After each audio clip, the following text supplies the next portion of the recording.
I felt my heart stop as Robert's words sank in. The vintage ring collection my grandmother had spent her life curating, gone. Sold off while I was on a 2-week trip to visit my sick aunt. About a decent price too, Robert continued, leaning against my bedroom doorframe. About time someone turned those dusty old things into real money. I carefully folded a sweater, keeping my movements deliberate and calm. And what did you do with the money, Robert? He shrugged, adjusting his expensive new watch. Invested it. That's what your mother and I do. We make smart financial decisions. Unlike you, hanging onto all this sentimental junk. My name is Elizabeth Chen, and at 34, I was watching my stepfather gloat about selling the last connection I had to my grandmother. What he didn't know was that those rings weren't just family heirlooms, they were evidence. Well, I said, placing another sweater in my drawer, I suppose you're right. Can't live in the past forever. Robert's smug smile faltered slightly. He'd expected tears, anger, maybe even a dramatic confrontation. My calm acceptance threw him off balance. Your mother agrees with me, he added, as if seeking to justify himself. She says it's time you moved on. Grace has been gone for 5 years now. Grace. My grandmother's name felt wrong coming from his mouth. She'd never trusted Robert, had seen through his charming facade from the moment my mother brought him home 8 years ago.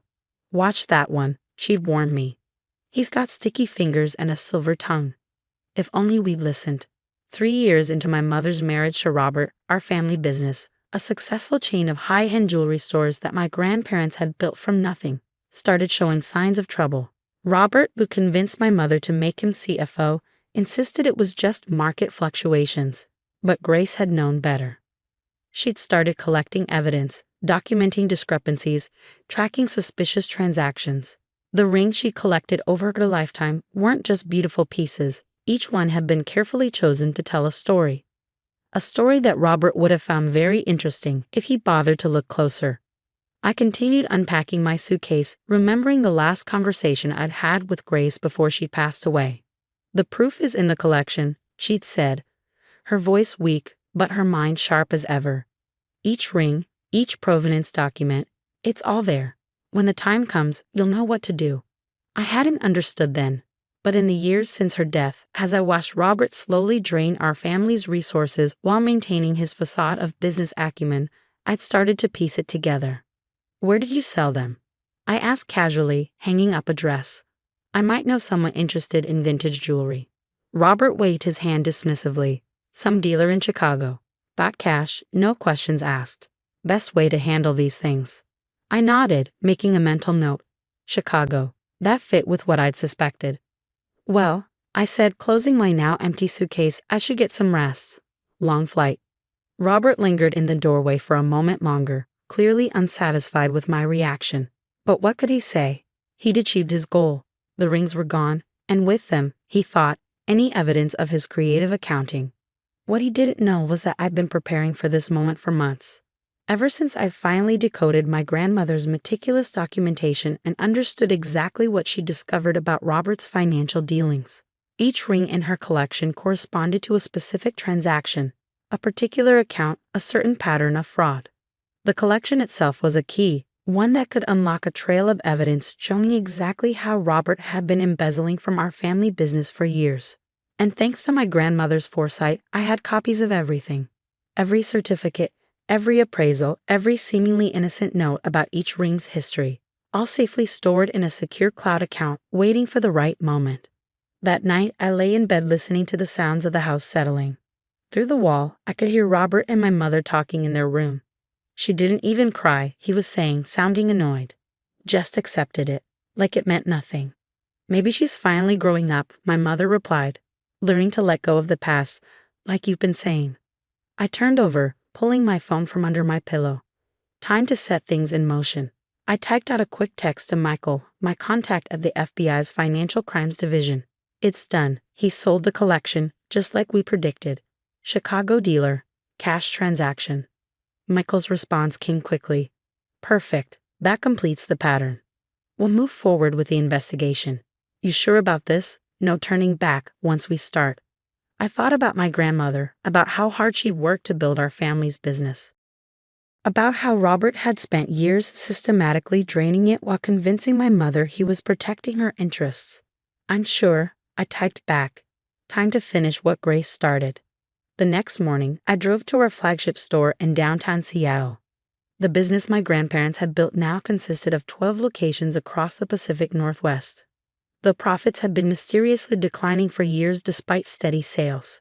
As I walked through the showroom, nodding to familiar faces among the staff, I remembered following Grace through the same space as a child. She taught me everything about the business, not just about jewelry, but about integrity, about building something that would last. "Elizabeth." Robert's voice boomed across the store. He was heading toward me, arms open in an exaggerated welcome gesture. "Didn't expect to see you here today. Thought you'd be resting after your trip. Just wanted to check in," I said, noting how several employees tensed at his approach. They knew something was wrong with the business, even if they couldn't prove it. "See how things are going." "Everything's fine," he said quickly, too quickly. In fact, I was just about to make some calls about a new investment opportunity. "Very promising." "I bet it was. Another shell company, another fake supplier." I'd seen the patterns in Grace's documentation, how Robert moved money through increasingly complex networks of transactions, always staying just ahead of detection. "Sounds interesting," I said. "Maybe we could discuss it over lunch? I'd love to learn more about the business side of things." Robert's eyes narrowed slightly. In the 8 years he'd been married to my mother, I'd never shown interest in his financial dealings. My sudden curiosity must have triggered something in his predator's instincts. "Sure," he said slowly. "Why don't we grab lunch tomorrow? I have some meetings today that can't wait." "Of course," I smiled. "Tomorrow's perfect." "Oh, and Robert," I called as he turned to leave. "Thank you for handling grandmother's rings. You're right, it's time for changes around here." He paused, studying my face for any sign of sarcasm or hidden meaning. Finding none, he nodded and continued toward his office. As soon as he was gone, I sent another text to Michael. He took the bait, getting nervous about my sudden interest in the business. "Good," came the reply. "Keep him talking. We've traced the Chicago dealer. Just need a few more days to document the connection." I walked through the store, touching familiar displays, remembering Grace's lessons about quality and craftsmanship.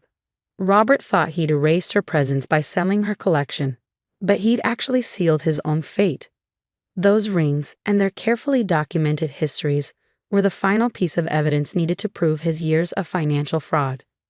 Tomorrow's lunch would be interesting indeed. But first, I had one more stop to make.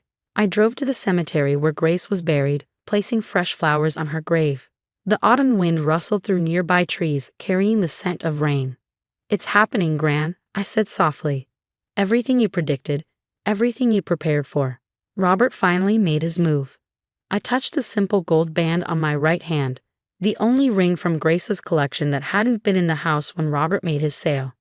She'd given it to me the day before she died, along with a single piece of paper that had seemed meaningless at the time. Now that paper, combined with all her other documentation, would bring down the man who'd spent years stealing from our family while pretending to protect it. "You were right," I whispered. "The truth always comes out. Sometimes it just needs a little help." The next day dawned gray and drizzly, typical Seattle weather. I arrived at Luciano's, Robert's favorite overpriced Italian restaurant, precisely 5 minutes early. He was already there, nursing a martini at 11:30 in the morning. "Elizabeth," he said, standing as I approached the table. "Glad you could make it. I ordered you a glass of wine." "Just water for me," I told the hovering waiter. "I need a clear head for business discussions." Robert's smile tightened slightly. "Of course.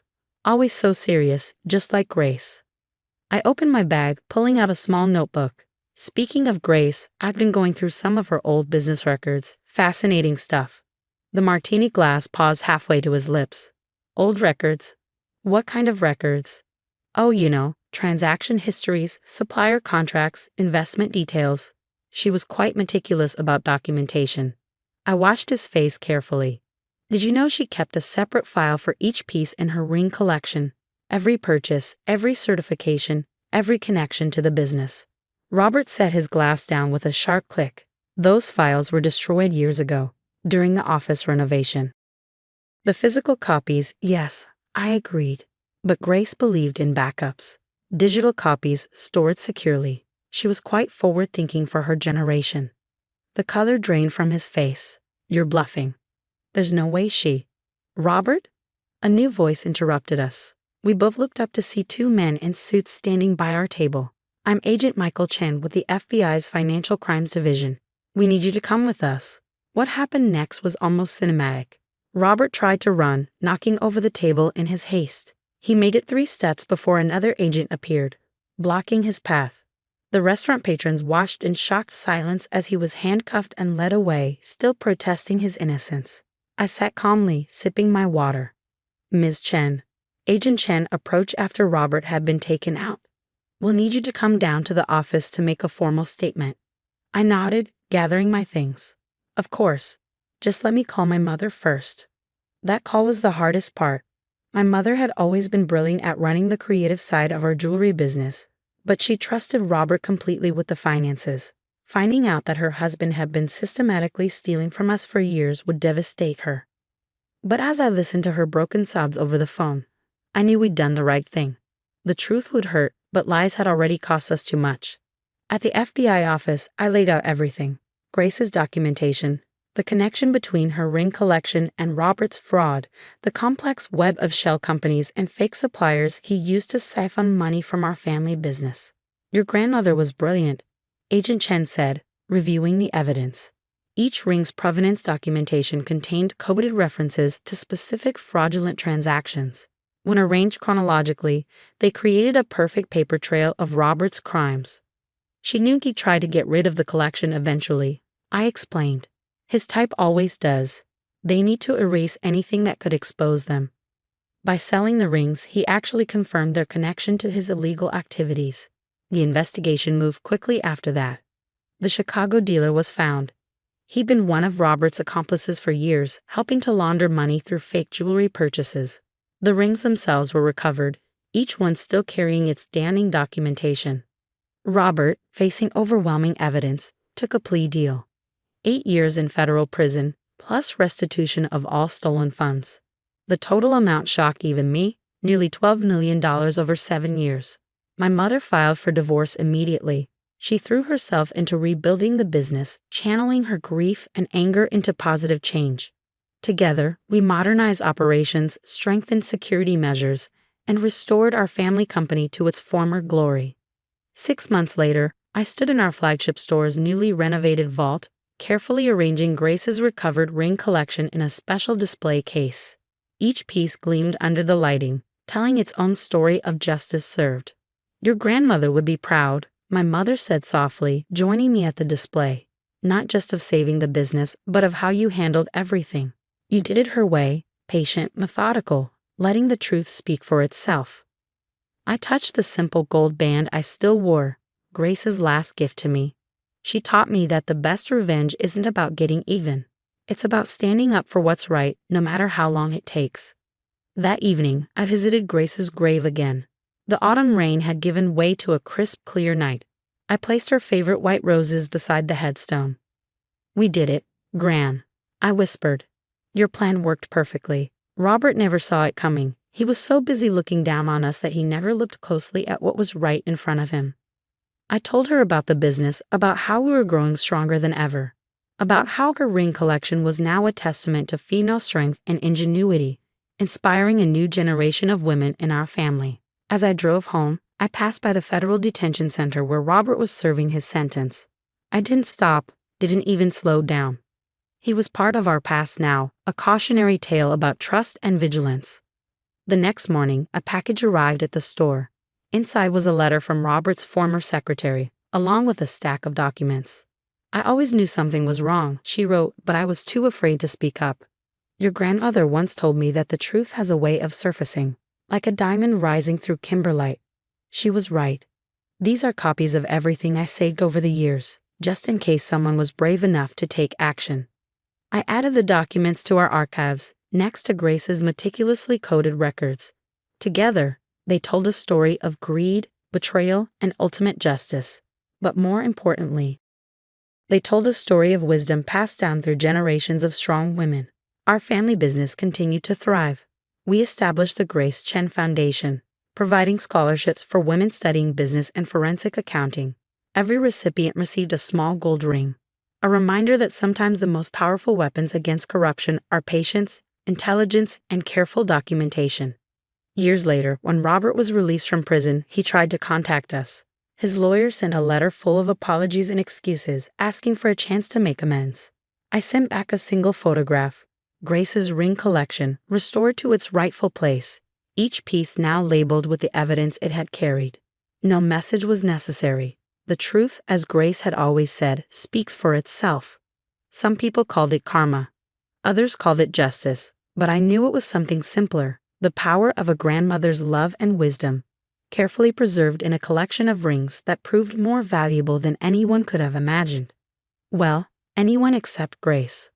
The last paper she'd given me, the one that had seemed meaningless at first, now hangs framed in my office. It's a simple quote written in her elegant hand. The truth is like a fine diamond. It may be hidden for years, but its value never diminishes. Keep watching, keep waiting, and when the time is right, let it shine. And shine it did, bringing light to darkness and justice to those who thought they were above it.